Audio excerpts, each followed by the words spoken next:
Good evening, everyone. I hope you're having a very wonderful Christmas. I'm reading the classic Tales of Christmas. Today's particular story is called The Fir Tree by Hans Christian Andersen. And I've never read this before, so you and I are reading it together. Out in the woods stood such a pretty little fir tree. It grew in a good place, where it had plenty of sun and plenty of fresh air. Around it stood many tall comrades, both fir trees and pines. The little fir tree was in a headlong hurry to grow up. It didn't care a thing for the warm sunshine or the fresh air, and it took no interest in the peasant children who ran about chattering when they came to pick strawberries or raspberries. Often when the children had picked their pails full or had gathered long strings of berries threaded on straws, they would sit down to rest near the little fir tree. "Oh, isn't it a nice little tree?" they would say. "It's the baby of the woods." The little tree didn't like their remarks at all. Next year, it shot up a long joint of new growth, and the following year, another joint, still longer. You can always tell how an old fir tree is counting the number of joints it has. "I wish I were a grown-up tree like my comrades," the little tree sighed. "Then I could stretch out my branches and see from the top what the world is like. The birds would make me their nesting place, and when the wind blew, I could bow back and forth with all the great trees." It took no pleasure in the sunshine nor in the birds. The glowing clouds that sailed overhead at sunrise and sunset meant nothing to it. In winter, when the snow lay sparkling on the ground, a hare would often come hopping along and jump right over the little tree. Oh, how irritating that was! That happened for 2 winters. And when the 3rd winter came, the tree was so tall that the hare had to turn aside and hop around it. Oh, to grow! To get older and taller, the little tree thought. That is the most wonderful thing in this world. In the autumn, woodcutters came out and cut down a few of the larger trees. This happened every year. The young fir was no longer a baby tree, and it trembled to see how those stately great trees crashed to the ground, how their limbs were lopped off, and how lean they looked as the naked trunks were loaded into carts. It could hardly recognize the trees it had known when the horses pulled them out of the woods. Where were they going? What would become of them? In the springtime, when swallows and storks came back, the tree asked them, "Do you know where the other trees went? Have you met them?" The swallows knew nothing about it, but the stork looked thoughtful and nodded his head. "Yes, I think I met them," he said. "On my way from Egypt, I met many new ships, and some had tall, stately masts. They may have been the trees, you mean, for I remember the smell of fir. They wanted to be remembered to you. Oh, I wish I were old enough to travel on the sea. Please tell me what it really is and how it looks." "That would take too long to tell," said the stork, and off he strode. "Rejoice in your youth," said the sunbeams. "Take pride in your growing strength and the stir of life within you." And the wind kissed the tree, and the dew wept over it, for the tree was young and without understanding.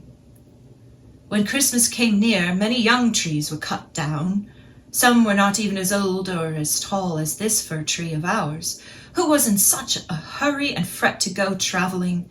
These young trees, which were always the handsomest ones, had their branches left on them when they were loaded on carts and horses drew them out of the woods. Where can they be going? The fir tree wondered. They are no taller than I am. One was really much smaller than I am. And why are they allowed to keep all their branches? Where can they be going? We know, the sparrows chirped. We have been to the town and peeped in the windows. We know where they are going. The greatest splendor and glory you can imagine waits them. We've peeped through windows. We've seen them planted right in the middle of a warm room and decked out with the most splendid things. Gold apples, good gingerbread, gay toys, and many hundreds of candles. And then? Asked the fir tree, trembling in every twig. And then? What happens then? We saw nothing more. And we have never seen anything that could match it. I wonder if I was created for such a glorious future, the fir tree rejoiced. Why, that is better than to cross the sea. I'm tormented with longing. Oh, if Christmas would only come. I'm just as tall and grown up as the trees they chose last year. How I wish I were already in the cart, on my way to the warm room, where there's so much splendor and glory. Then, something even better, something still more important is bound to happen. Or why should they deck me so fine? Yes, there must be something still grander. But what? Oh, how I long! I don't know what's the matter with me. Enjoy us while you may, the air and sunlight told him. Rejoice in the days of your youth, out here in the open. But the tree did not rejoice at all. It just grew. It grew and was green both winter and summer, dark evergreen. People who passed it said, "There's a beautiful tree." And when Christmas time came again, they cut it down first. The axe struck deep into its marrow. The tree sighed as it fell to the ground. It felt faint with pain. Instead of the happiness it had expected, the tree was sorry to leave the home where it had grown up. It knew that never again would it see its dear old comrades, the little bushes and the flowers about it, and perhaps not even the birds. The departure was anything but pleasant. The tree did not get over it until all the trees were unloaded in the yard, and it heard a man say, "That's a splendid one. That's the tree for us." Then 2 servants came in fine livery and carried the fir tree into a big splendid drawing room. Portraits were hung all about the walls. On either side of the white porcelain stove stood great Chinese vases with lions on their lids. There were easy chairs, silk-covered sofas, and long tables strewn with picture books and with toys that were worth a mint of money, or so the children said. The fir tree was planted in a large tub filled with sand, but no one could see that it was a tub because it was wrapped in a gay green cloth and set on a many-colored carpet. How the tree quivered! What would come next? The servants and even the young ladies helped it on with its fine decorations. From its branches they hung little nets cut out of colored paper, and each net was filled with candies. Gilded apples and walnuts hung in clusters as if they grew there, and 100 little white, blue, and even red candles were fastened to its twigs. Among its green branches swayed dolls that it took to be real living people, for the tree had never even seen their like before. And up at its very top was set a large gold tinsel star.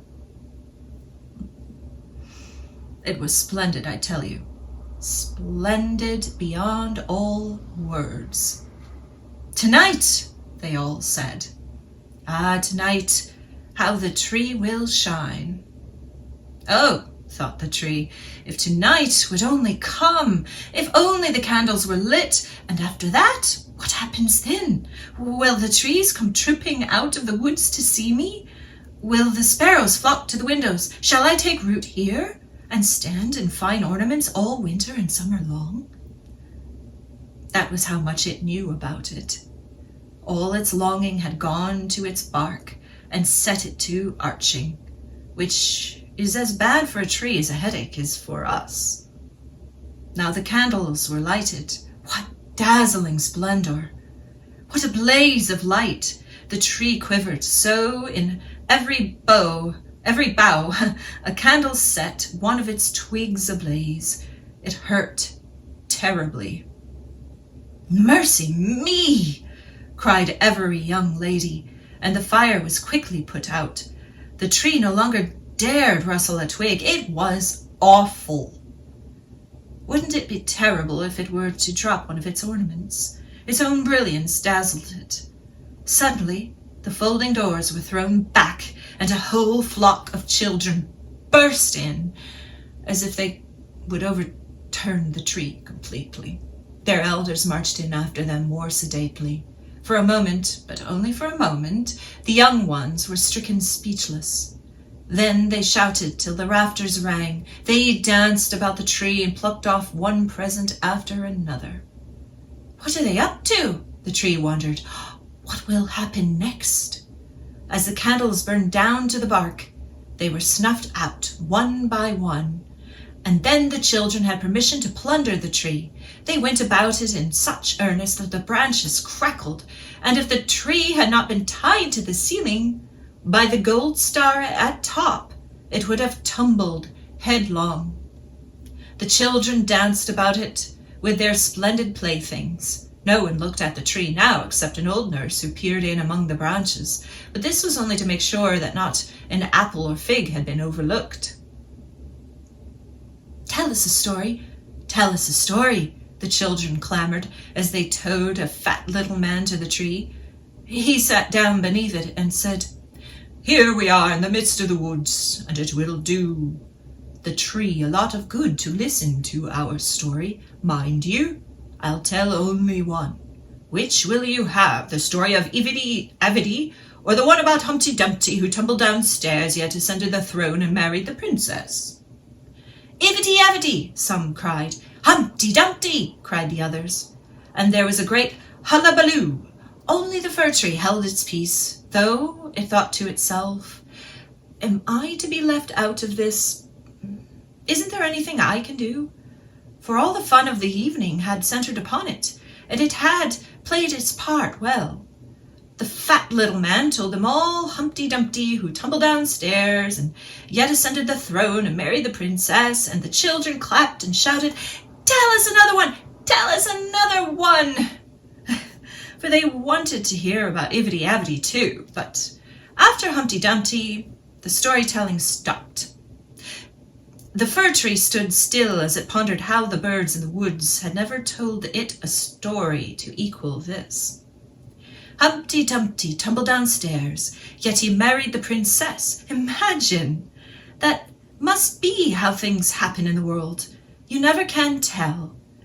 Maybe I'll tumble downstairs and marry a princess too, thought the fir tree, who believed every word of the story because such a nice man had told it.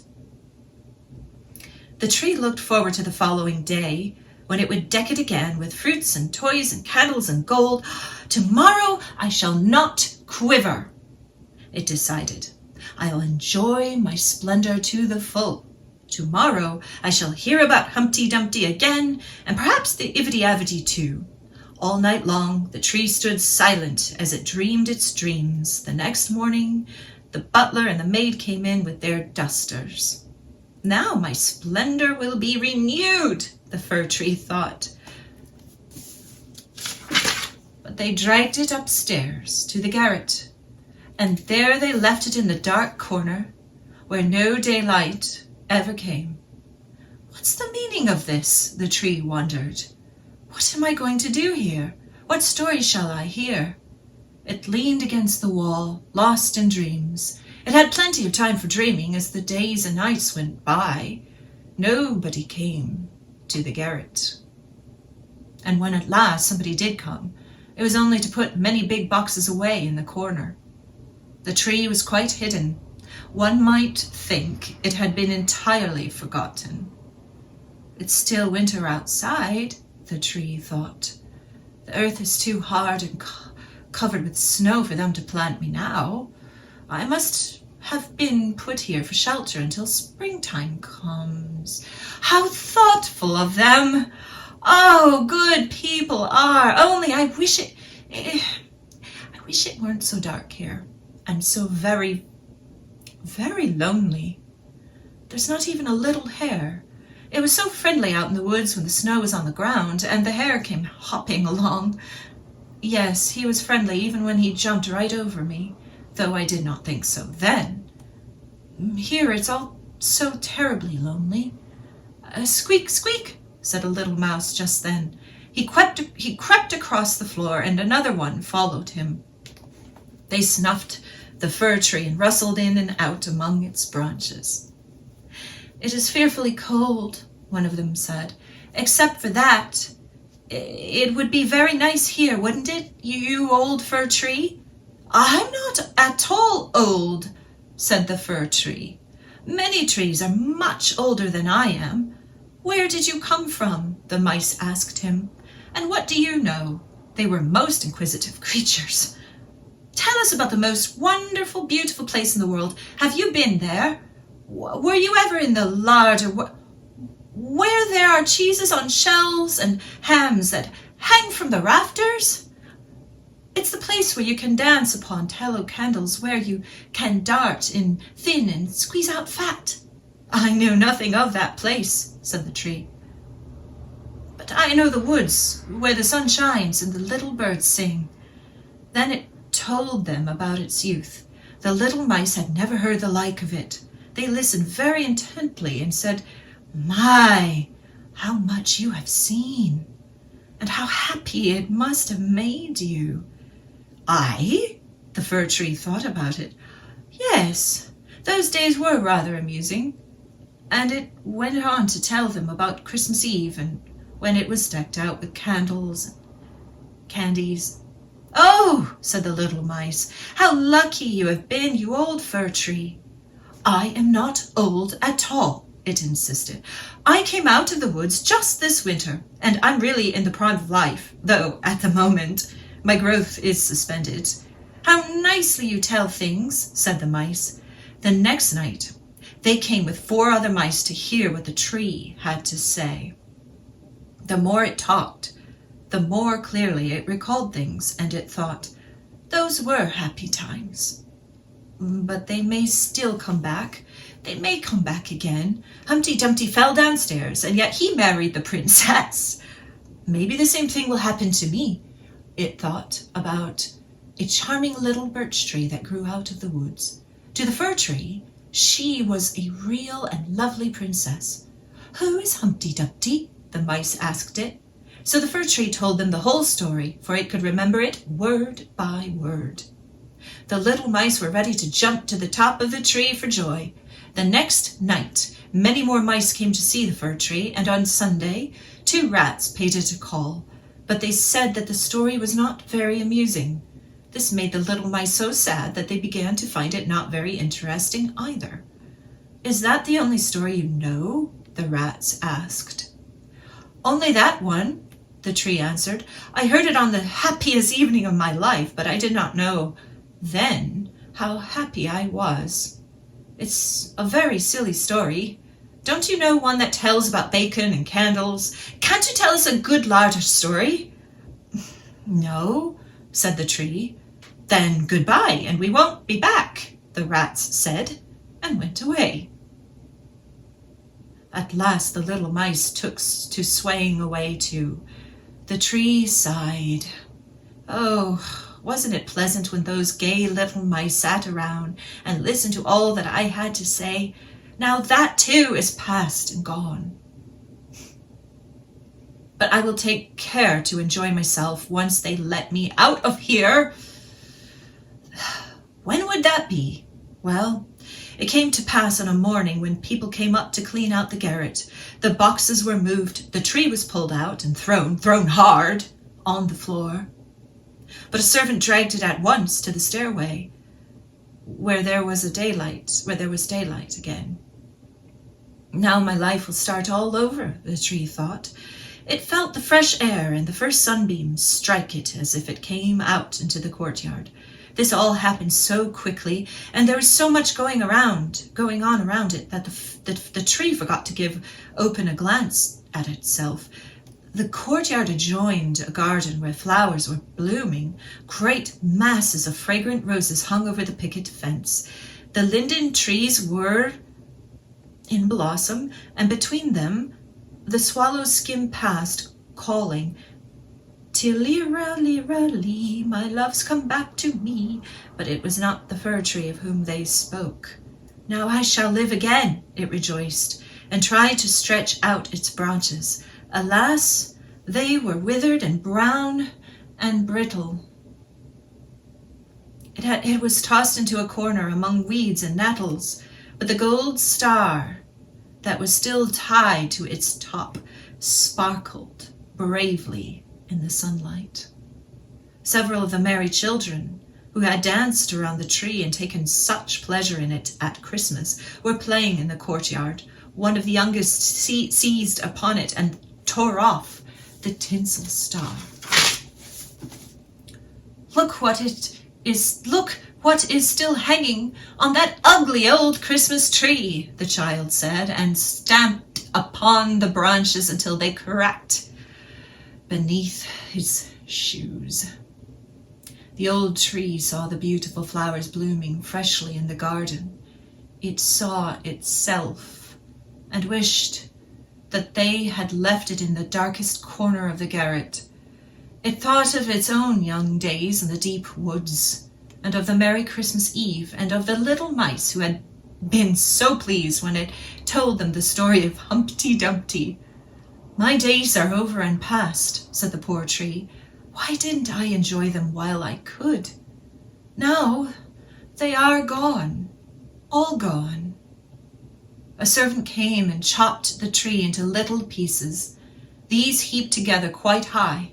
The wood blazed beautifully under the big copper kettle, and the fir tree moaned so deeply that each groan sounded like a muffled shot. That's why the children who were playing nearby ran to make a circle around the flames, staring into the fire and crying, "Piff, puff!"